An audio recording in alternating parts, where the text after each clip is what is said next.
If you're a business owner and your business relies on you too much, you're not an entrepreneur or business owner, you are pretty much self-employed. Big difference. And one of the biggest forefronts of my mind of the past 12 months and going to be the next 36 months is removing myself almost entirely from the business. Not entirely, because I love getting involved, but getting involved and being reliant, the business being reliant on you, are two different things.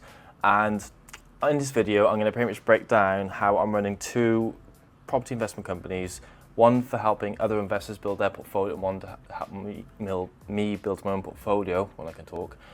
And regardless of that, how I can pretty much work on the business more than in it, and therefore build a team to create systems, to simplify things, to actually have a functioning business. Because at the end of the day, a company is literally, by definition, a group of people, not one person, not two people, not three people. It can be, companies can be amazing at three people, look at e-commerce, whatnot, but few and far between. Most businesses have people involved. And on this video, I'm going to pretty much break down quite, I would say in depth, but it could be because I ramble on a lot, as you can tell. It could not be as well. How over the past 24 months, we've scaled aggressively. And when I say scaled, I mean scaled in terms of the team size. So we've gone from a team of 2 to a team of nearly about 10, realistically. Very, very good team. And one of the proudest moments for me of the past 2 years was last Christmas, which is only probably about 4 weeks away from now, prior to now. And we sat down and we had a Teams call with everyone that had, joined the team, so to speak. And everyone was positive, everyone was excited for the new year, but everyone wanted to be a team. Everyone wanted to work together. One of the biggest, I do a lot of studying of entrepreneurs, and one of the biggest takeaways I've had in the past 6 months of reading a lot of it is that you don't have silos in companies. You don't have marketing over here, they just blocked off, don't talk to people, systems in here, and then marketing over here, and then the 3 different segments of it. So you don't have marketing over here, then the systems over here, and then sales over here. You don't segregate the team into different areas and then isolate them. You have them working in sync, working together, blend them all together.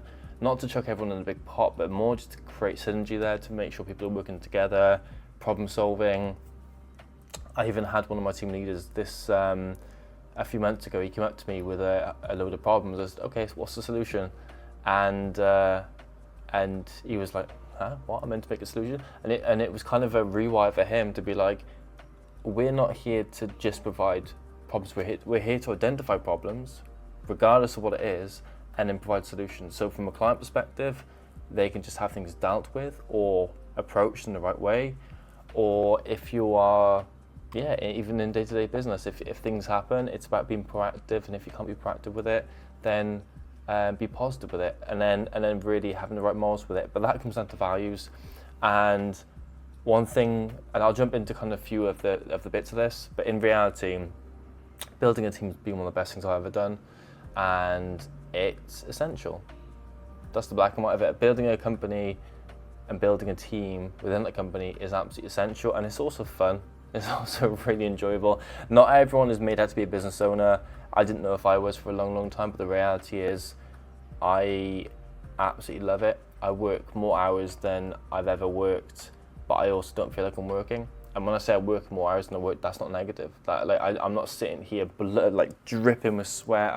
I'm doing something I want to do every day, and I've built my life around that. So I'm currently in Bangkok, traveling around. I'm going down to South Islands in a couple of days' time as well, and then go to the Philippines soon after that. And one of the biggest takeaways for me is essentially the fact that I can do this whilst on the move from my phone and laptop. So when I say I'm working a lot, it's more just talk to the team, and it's something I like to do. So it's more, for me, that's financial freedom. I've got the financial freedom to move around, I've got the capital to kind of build it. The team keeps things flowing, and I keep nurturing that, and it's really, really fun. So, and I actually saw a video recently about Elon Musk on this. He made a very good point that when it comes down to building a team, it's important to take away things before you add them in. So for example, one of the biggest mistakes I did before was that I'd bring someone to do a task, and I'd say, oh, what do you want to do? And they're like, they'd ask me what's the role, and I have no idea, because I was so new to the whole business element to things.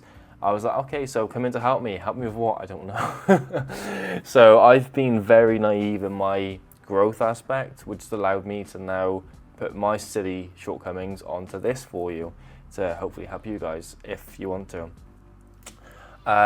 So yeah, I'll deep dive into a few more details of this in a second. But yeah, that's kind of my high level thoughts. So just to kind of deep dive into the property side of things on this more than business as well, because obviously I've rambled on for about 5 minutes there about the business side. In terms of the actual property side, at the end of the day, we are a buy-to-let portfolio building company, and well, one of the companies I run is portfolio building for buy-to-lets, and it's amazing. You know, we do over 100 projects a year, and I think we're going to get a third extra this year. I think we're going to have about 130 to 150 by the end of 2026 with the rate that we're growing. So that's really effective and really exciting. And that comes down to systems. The systems is allowing us to scale. Like, if you think about it, if you've got a process that works and you can systemize it, you can then bolt onto that. And from an investment point of view, from an investor's point of view, there's a few things that repeat anyway. So lettings, refurbs, and communication are all things that really flow into what we do. So what I mean by that is, if you buy a property and then have it rented out, the letting agent deals with pretty much everything you need unless there's something significant to jump on. So that's using leverage as a system, or you're systemizing leverage in a way, or however you want to phrase it. So things like that are really important to make sure that you can actually use leverage to your advantage. Leverage is the best thing in the world, genuinely, as much as other things, but in my opinion, I'm biased because I love leverage. And you're leveraging and professional. Hence why people work with us, because we're professionals at what we do. Refurb, same thing. So we have professional build teams. We have a professional build team. We've got one build team we work with effectively to do almost all of our projects year upon year. And that really helps, because we've got one point of communication, one team. We know them personally. We've worked with them for many years. Again, almost all the 100 plus projects we do a year are with the one build team, so it allows us to be able to communicate effectively to them. It has one point of contact. It has when there's issues, because there's always issues of refurbs, no matter the size of it. One thing that people ask me a lot is, are there going to be issues of refurbs? There's always something, always. But the beauty with us is the fact that we're able to mitigate that, because we can expect them and mitigate that risk by actually resolving the issue efficiently. That's kind of half the reason people work with us, because it saves them time and money and stress. So that's that. And then communication. Communication's the biggest thing in business, property, and everything. So talking about things efficiently and quickly and responding is essential. And it also removes the emotion out of it. Like, one of the biggest ethoses for us is that as a business is that we have a team here who can talk openly and honestly, but it's also in a positive way. And we've had team members try to join our team even recently who didn't have the most positive emotional reactions to things, and therefore we let them go. And that's one of our biggest values, unfortunately, is, well, I see it as a positive, is the fact that we want people who, when there's bad stuff happening, react in the right way. And that goes for our team, that goes for if you had a letting agent, if you had a refurb team. If things are going wrong, you want to react in a positive, solution-orientated way. It's essential. And I think it's almost a maturity thing. So, yeah, I think taking emotion out of it and being pure logical and having the systems to be able to mitigate risk is essential with that. Which kind of feeds me on to, loosely, not relying on one person for this. So if you've got a letting agent doing this, you've got the build team doing this, you've got us doing the sourcing, you've got the team aspect of every department doing their work. It's not reliant on one person, so there's no one point of failure. So for example, if 4 years ago when I was doing this all solo, if I got ill, which I had done a few times through burnout, ironically, then then the whole business dies. And I can't communicate, I can't think, I can't talk, I can't resolve issues, and it's one point of failure and it all collapses. So having a team having a team in the first place mitigates that, and then it comes down to having the right values, communicating, etc. And you know, I've been doing this for nearly a decade now, but even though I look 12 years old, I know I look quite young, I get that a lot.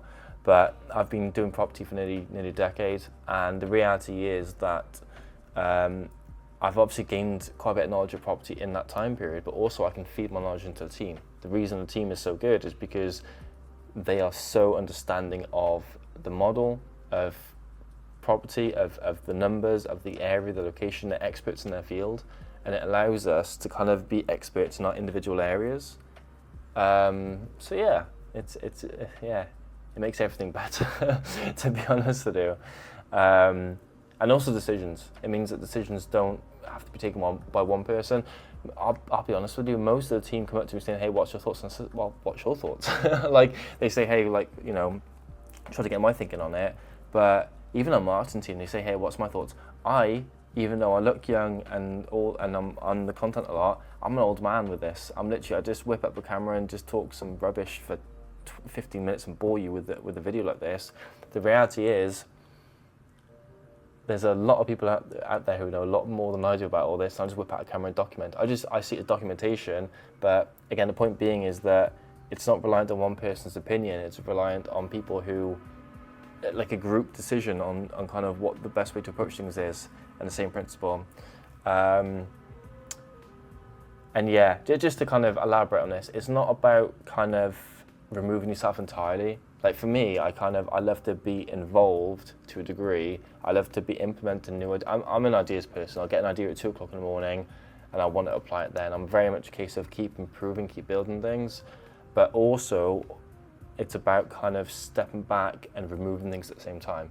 So I remember Elon Musk said about this one time, like it's all well and good adding things, but removing things is as important, because you remove things out of the business. So from a letting agent's point of view, it's about removing complexity. From the refurb side, it's about making sure that the phases are very simple. From our side, it's making sure that we don't overload information to the client. It's about keeping it step-by-step basis, removing things to make sure we keep things simple, because simplicity is key to make sure we can actually be efficient and save money and save time. You get the point. So it means you can, from our side, it means you can be responsible, and from my side, it means no micromanaging, which is pretty damn helpful. So yeah, and I think not.